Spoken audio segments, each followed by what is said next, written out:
Your hair looked thin this morning. You know it did. And you styled it the same way you always do. And it looked the same way it always does. That's not a coincidence. There are 4 specific styling moves that women with fine hair make every single day that are actively flattening what little volume they have. And here's what nobody tells you. It's not your hair. It's the method, the products, the order you do things in. By the end of this, you'll know exactly what to change.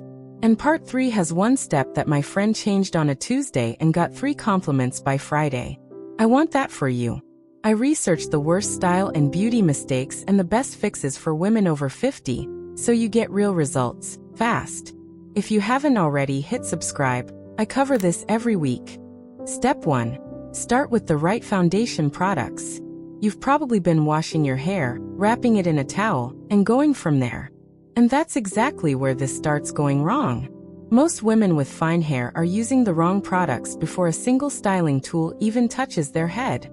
And that means everything that comes after. The blow dry, the round brush, the hairspray. It's all building on a foundation that's already working against you. This is the step most women skip entirely, because nobody ever explained why it matters so much. Here's what's happening when you use the wrong products on thin hair. Heavy conditioners, the thick, creamy ones. Coat every strand and weigh it down before you've even started. Your hair is already flat by the time it's dry. You didn't do anything wrong in the styling phase. You lost the battle in the shower. And volumizing shampoo alone doesn't fix it. I know that's what the bottle says. But shampoo rinses out. What stays on the hair is what determines the weight. And if you're following a volumizing shampoo with a rich conditioner applied root to tip, you've canceled it all out before you've left the bathroom. The fix is specific. First, switch to a lightweight volumizing conditioner. Or use none at all if your hair is very fine. Apply conditioner only from the mid-length to the ends. Never the roots. Never. Your roots need to be completely product-free when wet. That's where your volume lives, and any coating at the root kills it instantly. Second, before you touch the blow dryer, apply a lightweight root lifting spray or a volumizing mousse. Not a serum. Not a cream. Something with hold and lift. Work it in at the roots only, using your fingertips, and give it 30 seconds to absorb. That's your volume foundation. Everything after this builds on it. Write this one down. Because most women are skipping this step and wondering why their hair falls flat by noon. What you swap. Heavy root to tip conditioner for lightweight conditioner from mid-lengths down only. Rich styling serums for a volumizing mousse or root lift spray applied at the roots only before drying. That one order of operations change is what makes the whole rest of your routine actually work. Maintenance tip. Once a week, try a clarifying shampoo. Product buildup on fine hair is invisible. You can't see it, but you can feel it. That heaviness that shows up by day 2 or 3. Often it's buildup. A clarifying wash resets everything and gives your volume back. Coming up next, the one swap that takes 30 seconds and changes how your entire hair reads from the moment it dries. Step 2. The blow-dry direction most women get backwards. Say this out loud. You've been blow-drying your hair in the direction it grows. Of course you have. It feels natural. It feels tidy. It looks neat while you're doing it. And it is quietly destroying every chance of volume you had. I don't mean that to sound dramatic. I mean it practically. The direction you apply heat is the direction your hair sets. If you dry it flat, it sets flat. And it stays flat. For the whole day. Here's the specific thing that's aging you right now.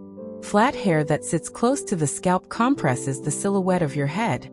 And when the silhouette looks compressed, narrow at the top, it draws the eye down, which pulls at the face, which flattens the cheekbones. It's adding 4 to 5 years to how your face reads. And it's doing it in the most fixable way imaginable. The fix is this. Flip your head forward and dry from underneath first. I know. It sounds like a lot. Stay with me.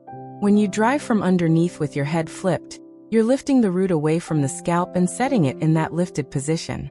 The heat locks it there. When you flip back up, that lift is built in, not borrowed, not from a product, actually built into the shape of the dry. This is the one a friend of mine heard at a salon appointment, and immediately tried at home. She called me that evening. She said she looked like she had twice as much hair. I believed her. After you've dried from underneath, come back up and use a round brush at the crown, medium size, natural bristles if you have them. Section the top layer. Roll the brush under and away from the scalp as you dry, pulling upward and slightly back. Don't rush this. Give the heat 3 full seconds on each section before releasing. 3 seconds is enough to set the shape. This is everything. Finish by directing the dryer straight down along the length, just for the last 30 seconds.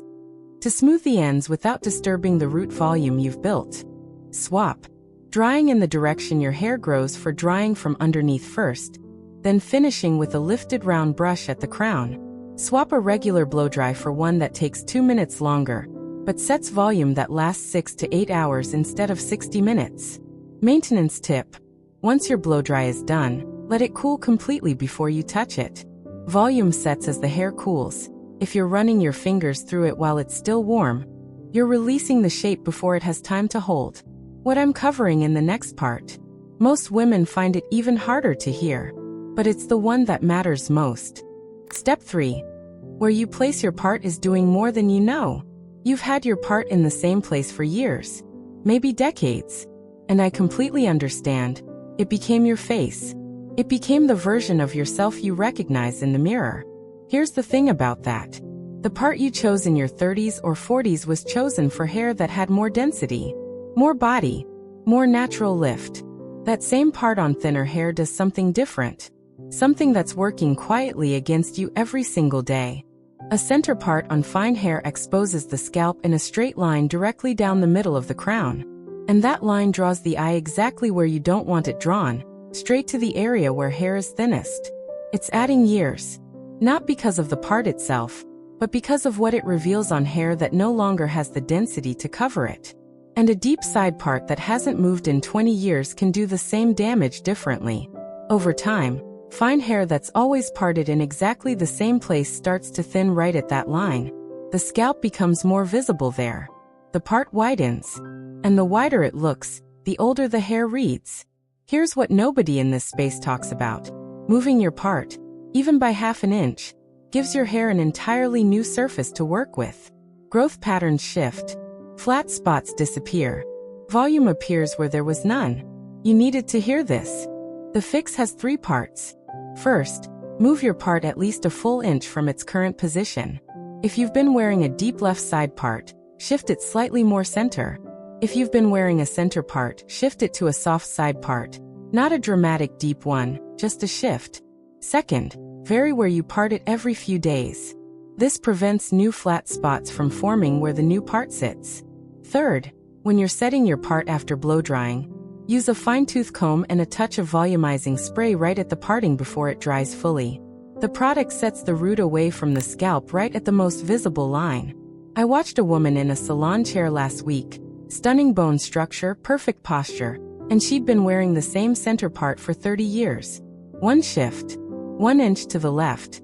The stylist made the change, and the woman's eyes went wide. Why didn't anyone tell me that sooner? She asked it out loud, to nobody in particular. That's the question I want you to never have to ask. Swap a fixed, unmoved part for a shifted, occasionally varied parting line. Swap a deep center part for a soft, off-center one that keeps scalp coverage maximum and flatness minimum. Maintenance tip. Once a month, shift your part to a completely new position for a full week. It retrains growth direction, reduces scalp exposure at the regular part line, and gives your hair a reset that shows. There's one thing about Step 4 that nobody in this space talks about. That's next. Step 4. Finishing touches that hold volume all day. Most women finish their hair, and then immediately undo everything they just created. And they have no idea they're doing it. This last step is the one that separates a style that looks great at 8 in the morning from one that still looks great at 4 in the afternoon. And it's not about more product. It's about which products, in what order, and what you never touch after. This is the step that holds everything together.